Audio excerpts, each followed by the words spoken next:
Bonjour, c'est Damien, je vous retrouve aujourd'hui pour une nouvelle vidéo où je voulais vous parler de mon X-T2 ou du X-T20. Donc je pense que c'est valable pour grosso modo tous les Fuji, ils marchent tous de la même façon.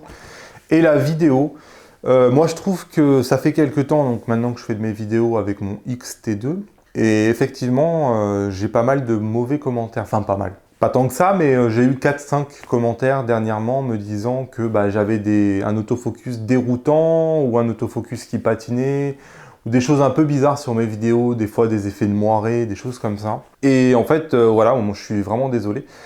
Je fais au mieux avec ce que Fuji nous donne, et c'est vrai que je trouve que c'est pas forcément le point fort de Fuji, la vidéo. Je suis content de mon appareil, pour autant, il me manque des choses qui seraient quand même très utiles. Donc certains me disent oui, mais on a une application, vous savez, on a un mode Wi-Fi sur le Fuji, on a une application sur les smartphones, aussi bien iOS qu'Android.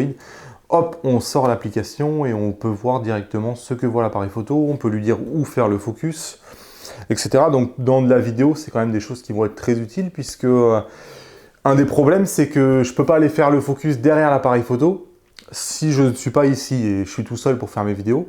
Et j'ai du mal à lui dire le point autofocus précis, c'est celui-là, etc. Enfin, ça demande une logistique un peu compliquée après. Chose que si j'avais la possibilité de prendre le contrôle de ma vidéo depuis mon smartphone, regarder la vidéo ici et faire mes choix, etc., ça serait vraiment facile. Or, il y a un problème dans l'équation, c'est que si vous essayez de prendre le contrôle de votre Fuji en vidéo et que vous passez par la fonction vidéo pour lancer l'enregistrement, on ne sait pas pourquoi, mais la vidéo, elle est toujours en 720p, quels que soient les réglages de votre appareil photo. Et ça, c'est rageant, puisque moi, par exemple, je lui demande du 4K ou je lui demande du 1080p en 60 images par seconde ou des choses comme ça. Et à la fin, si je suis passé par l'application de chez Fuji, quels que soient les paramètres, il ignore tout, il est un peu débile, il me fait du 720p. Et ça, donc du coup, je me suis résolu à ne pas utiliser l'application Fuji. Donc je le fais un peu à l'aveugle, parce que le deuxième défaut des Fuji, c'est tout simplement de ne pas avoir un écran sur rotule qui permet de voir ce qu'on est en train de filmer.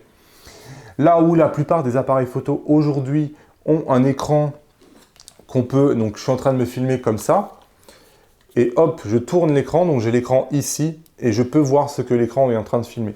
Et ça, c'est pareil, j'ai pas de retour vidéo sur mes Fuji. Donc évidemment, il y a des solutions. Vous pouvez acheter un écran externe que vous mettez ici à la place du flash. Vous le pluguez par exemple ici sur le HDMI. Enfin, il y a des solutions. Je ne dis pas qu'il n'y a pas de solution, mais quand même, on n'essaye pas non plus de réinventer la roue.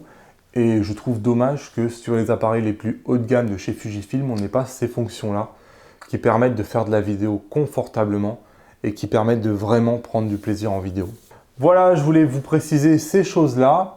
Donc à l'avenir, je vais essayer de faire les vidéos en focus manuel. Donc j'ai trouvé des techniques qui, je pense, vont fonctionner. Mais bon, c'est de la bidouille, je trouve. C'est quand même pas génial. Et j'avais pas forcément besoin de ça sur un autre appareil. Donc c'est là où les petits capteurs ont l'avantage de la profondeur de champ. Vous pouvez vous mettre sur les petits capteurs, vous pouvez vous mettre en manuel et vous n'avez pas besoin de chercher la petite bête au niveau de la profondeur de champ. Vous savez que vous avez une profondeur de champ de 2 ou 3 mètres. Donc vous savez que si vous visez à 50 cm près, vous n'allez pas vous planter. Chose que sur un APS-C pose problème puisque la profondeur de champ est parfois très très réduite. Et donc il faut faire attention, sinon en manuel tout de suite vous êtes hors champ et la vidéo est à bonne à jeter.